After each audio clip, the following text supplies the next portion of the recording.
Hello, my friends, and welcome back. Thank you very much for being with me again today.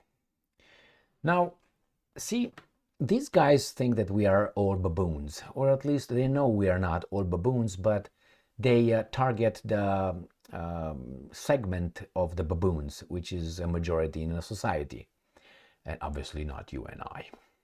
That goes without saying.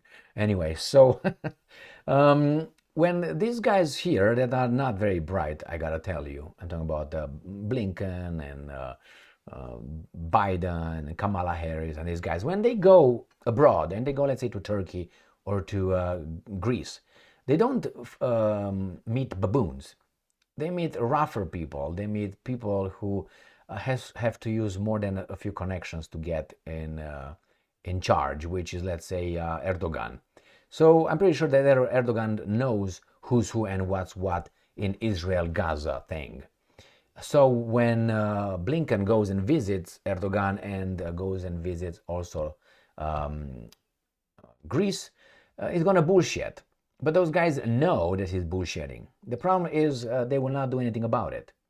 But the problem is that I'm going to show you how the media here reports Blinken's mission in Turkey and Greece. As he's going to warn against spreading the confrontation, the war, the hostilities in the Middle East, because we are concerned. Remember, Blinken, a Zelensky Stein, goes to talk to the Turks and to the Greeks. So let's look at this little article coming from The Hill. It is from the 6th of January 2024. I was about to say 2026. Blinken warns against wide Middle East conflict in meeting with Turkish Greek leaders. So he, representing United States of America's foreign policy, goes to Turkey and Greece and warns them against a wider Middle East conflict. Aren't you, mofo, responsible for that? Aren't you the one that actually through your actions you are causing that? I'm talking to Blinken and the guys that he represents. Why do you go to Turkey and Greece and tell them, hey, I warn you, I'm going to spread this? Why don't you talk to your buddies? You know why he doesn't go over there? Because those guys own him. That's why. Besides the fact that there's brothers. Secretary of State Antony Blinken met with Turkish and Greek leaders on Saturday, making the beginning of a week-long trip around the Eastern Mediterranean and Middle East to discuss the next phase of the ongoing war between Israel and Palestinian militant group Hamas. Blinken started his day in Istanbul to meet Turkish President Erdogan and Foreign Minister Hakan Fidan. Blinken and Erdogan discussed the war in Gaza, the White House said in a press release. You are part of the problem. I gotta tell you that. And I'm not talking about the Turks. The secretary emphasized the need to prevent the conflict, from spread. That means you guys should not intervene. You should let them take care of that and you just sit tight. And if they decide to hit in your country's terrorists, you should allow them and do not react. Don't, in the name of peace, do not spread the conflict. This is how Blinken talks to those guys. Do you think that those guys are baboons like these ones? No. Oh, hello, Mary Lou. All right, so let's go back to the article. And it says here that the secretary emphasized the need to prevent the conflict from spreading. You're part of the thing. Secure the release of hostages, expand humanitarian assistance. Like what? You vetoed it.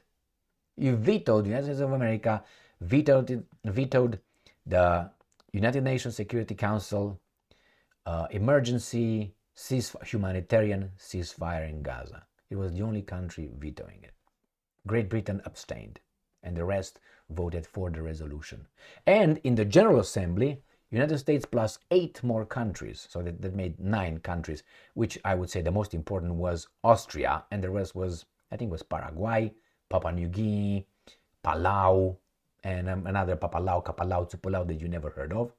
They made 9, if I remember correctly. I think at one point they said 10, but 9, about that. Let's give them 10, I don't give a fuck. Why? Because 153 were voting for it. So the world community, which is in this case, I would say 3/4, 3/4, right? They voted for the resolution. About 20-some countries abstained, and 10 countries, the United States being the boss, voted against. So it was 10 versus the rest of the world. And now he's talking about the expanding humanitarian assistance after you veto that? Get out of here. Get out of here. And reduce civilian casualties. Yeah, how? How exactly are we going to do that? How? You're in the wrong place. You got to go to Israel and talk to those guys, not with Erdogan. Erdogan is not killing anybody over there. Is he? And work towards broader, lasting regional peace that ensures Israel's security and advances the establishment of a Palestinian state. Bull fucking shit.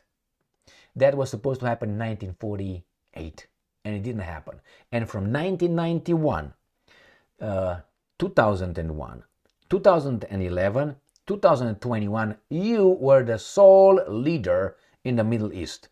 And what did you do? Did you make a state? In 30 years, you didn't?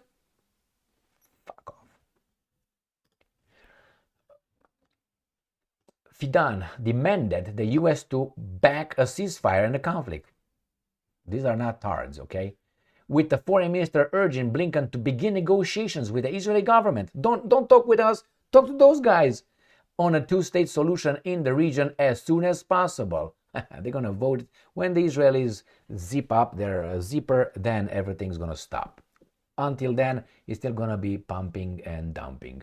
The group also discussed the accession. I don't care about the Sweden thing. Blinken also traveled to Crete and Ionian island of Greece. Of Greece, we gotta know that one. To meet with Prime Minister Kyriakos Mitsotakis. He will also visit Jordan, Qatar, and United Arab Emirates, Saudi Arabia, Israel, and Egypt on a trip returning to the US on Thursday. Back off, don't act, don't react, let them paparapa, and then when they're done, they're gonna call us and give us the mirage, the illusion that we are in charge. Say, now United States, what were you saying all these months? Oh, yeah, we're gonna listen to you. United States is the broker here in the Middle East. No, it's not. No, unfortunately, it's not. It's not, my friends, because it's obvious actions speak louder than words. So you can talk as much as you want. When you raise your hand over there and you veto that and you block other resolutions, no, my friends, no, that's actions. And when you send two rapid reaction troops over there, two groups in the East Mediterranean to keep everybody at bay until Israel finishes off whatever it needs to finish off, however it wants. I'm not saying they should not fight Gaza, Hamas. No, that's between the two guys over there. But you see where we're drawn into and what? And if it would be between those two guys, they say, oh, well, that's their business. But how many civilians are right now? 21,000 dead? How many children? 8,000 or 9,000? And you go and tell the Turks to take it easy? Maybe you're responsible for these kind of things, at least partly. Why? You don't sanction anybody. How come you didn't sanction anybody?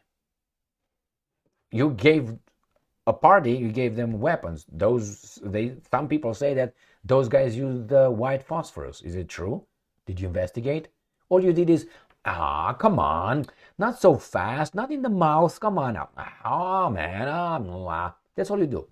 But in the meantime, he is doing what he's doing, how much he wants, wherever, however. And then you say, well, we told them, come on, man. But in the meantime, I tell everybody, back the fuck off, all of you. Are you done yet? What the fuck is this? It's garbage. That's a crime. Thank you very much for being with me again today. Stay strong, stay smart, look for the truth, and be just.